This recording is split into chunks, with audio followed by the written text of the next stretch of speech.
Kasus pencabulan 5 santriwati oleh tersangka MSA 41 tahun, anak kiai di Jombang, Jawa Timur, kini memasuki babak baru. Kasus yang sudah berjalan hingga 2 tahun lamanya ini segera menemui titik terang. Terbaru, penyidik di Reskrimum Polda Jawa Timur telah memasukkan MSA dalam daftar pencarian orang atau DPO. Hal ini disampaikan oleh Direktur Ditreskrimum Polda Jawa Timur, Kombes Pol Toto Suharyanto pada Jumat 14 Januari 2022. Menurut Toto, penetapan MSA sebagai DPO ini lantaran tersangka tidak kooperatif dan berkali-kali mangkir dari proses penyidikan. Untuk itu, pihaknya saat ini sudah menerbitkan surat DPO atas nama tersangka MSA. Selanjutnya, pihak kepolisian akan melakukan upaya jemput paksa terhadap tersangka MSA. Adapun kasus pencabulan yang dilakukan oleh anak kiai di Jombang ini kembali mencuat setelah beredar video polisi diadang massa viral di media sosial. Peristiwa itu terjadi di Kompleks Pesantren Sidikiyah Jombang pada Kamis 13 Januari 2022. Kala itu, pihak kepolisian mendatangi Ponpes dengan maksud untuk mengantarkan surat panggilan kepada MSA. Namun kedatangan penyidik Polda Jatim justru diadang oleh massa. Diketahui pemanggilan tersebut adalah yang kedua kalinya terhadap MSA. Diberitakan sebelumnya, MSA dilaporkan korban berinisial NA, seorang santri asal Jawa Tengah ke polisi pada 29 Oktober 2019 lalu. Pada 12 November 2019, Polres Jombang mengeluarkan surat perintah dimulainya penyidikan.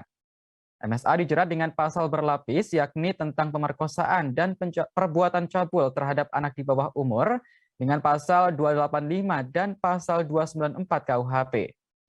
Lalu pada Januari 2020, Polda Jatim mengambil alih kasus tersebut. Namun MSA rupanya beberapa kali mangkir saat diminta datang untuk diperiksa. MSA diketahui pernah menggugat Kapolda Jawa Timur dan menuntut ganti rugi senilai 100 juta rupiah dan meminta nama baiknya dipulihkan.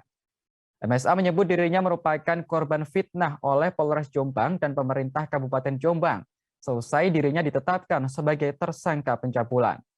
Dirinya pun sempat sesumbar di media sosial menyampaikan pernyataannya. Akan tetapi gugatan itu kemudian ditolak oleh Hakim Pengadilan Negeri Surabaya. Hingga Selasa 4 Januari 2022 kemarin, berkas perkara kasus pencabulan yang dilakukan oleh MSA dinyatakan lengkap oleh Kejaksaan Tinggi Jawa Timur pada tahap 1. Secara fakta yuridis bahwa tanggal 4 Januari kasus itu sudah dinyatakan P21. Maka tahapan berikutnya penyidik telah melakukan pemanggilan yang pertama itu hari Jumat.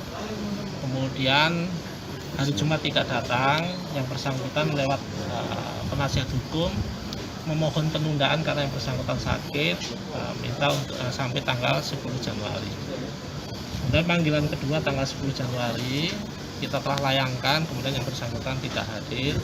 Untuk keterangan tidak hadirnya sampai saat ini kita belum mendapatkan fakta itu.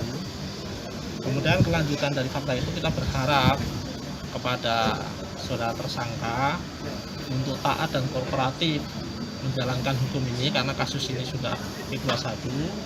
Tinggal kewajiban kita untuk menyerahkan tersangka dan barang bukti kepada kejaksaan untuk proses peradilan ke depannya. Saya kira itu. Dan ada kesulitan mengeksekusi tersangka karena kemarin sempat didemo sama.